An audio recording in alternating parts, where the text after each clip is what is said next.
Hey everybody, Moriah Day here, Executive Director of the Kansas State Rifle Association, and I'm in Dallas, Texas at the NRA Annual Meeting with somebody very special to us from Kansas. Representative Rebecca Schmoe. We're here together and with a bunch of other fine Kansans and other folks from across the country talking about freedom and a lot of other Second Amendment related topics. I'll let Rebecca chime in here and talk about kind of some of the stuff she's doing and some of the stuff we're going to be working on going forward. All right, so basically why I'm here is because this is what I've been doing for a very long time. For over a decade, I worked in the gun rights industry and really stood up on the national level telling people how important it is to respect your gun rights, to respect the fact that you are prepared to protect yourself.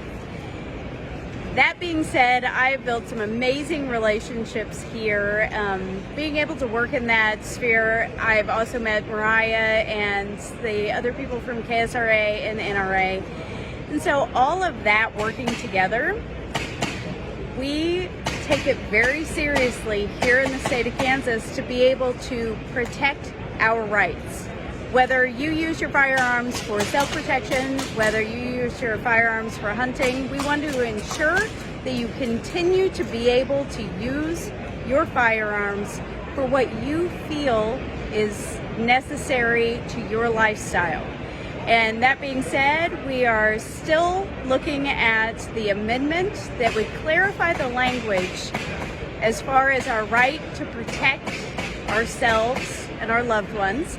And we are looking at things that would limit the ability of credit card processors to be able to track your purchases. And that's a thing that's really happening across the nation. And in Kansas, that's not going to stand.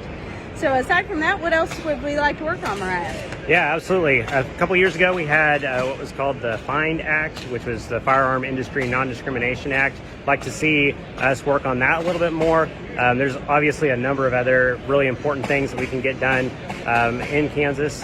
We just have to get past this election cycle. Part of that is getting people motivated, engaged, and active, getting out to not only to vote, but also to help our friends, our allies, get elected. Rebecca, you're very familiar with that. What are some things that you as a candidate would like to see, and then that you could recommend for people to help other candidates across the state? The most important thing that you can do is contact the people within your sphere of influence. All of your friends and family that are gun people, you want to tell them who their representative is. You want to make sure that they know their name. It is important for them to know their representative. It is more important that their representative know who they are, that they hear their voice in this matter. On top of that, ask what you can do to help. Ask if you can knock doors, ask if you can have conversations, ask if you can host some of your friends, maybe even do a shoot just for fun and invite your representative or your senator and have them be engaged in that and meet like-minded people who respect and believe in freedom. And aside from that, make sure that you are registered to vote. Make sure that you get to the polls, because we have seen over the years that sometimes if we don't have something really hot button on the ballot, people just don't make it a priority. Make it a priority. Your gun rights, your freedom is always on the line. As Reagan said, it's one generation from extinction. Don't let that fall on you.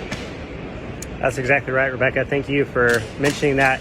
If anybody has any questions on how to get involved, needs to know how to contact their legislators, feel free to go to kansasrifle.org. We have all that information available. We'd be happy to help you out, introduce you even to your legislator if that's needed.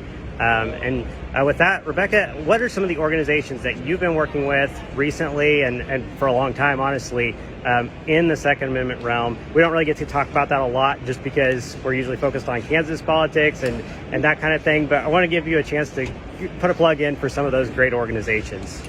All right. So originally in December of 2012, horrific school shooting happened in Sandy Hook, Connecticut, and that's when I became involved. That's when I started standing up for moms who wanted the ability to protect themselves and their children. That organization that I found was 1 Million Moms Against Gun Control, because the original red shirt Moms Demand were 1 Million Moms for Gun Control. And so we were the original antithesis, we were the original counter to that voice of the red shirt and activist. On top of that, several years ago, I started working with Women for Gun Rights. At the time, it was referred to as DC Project, and now it's Women for Gun Rights. And they are on the national level contacting their own state legislators in DC, making sure that they understand that it is imperative for them to protect the rights of their constituents. Perfect. Thanks, Rebecca. Really appreciate your time. So nice to see you down here, and look forward to visiting more. Enjoy the rest of the show. Thanks, everybody, for tuning in. We'll talk to you soon.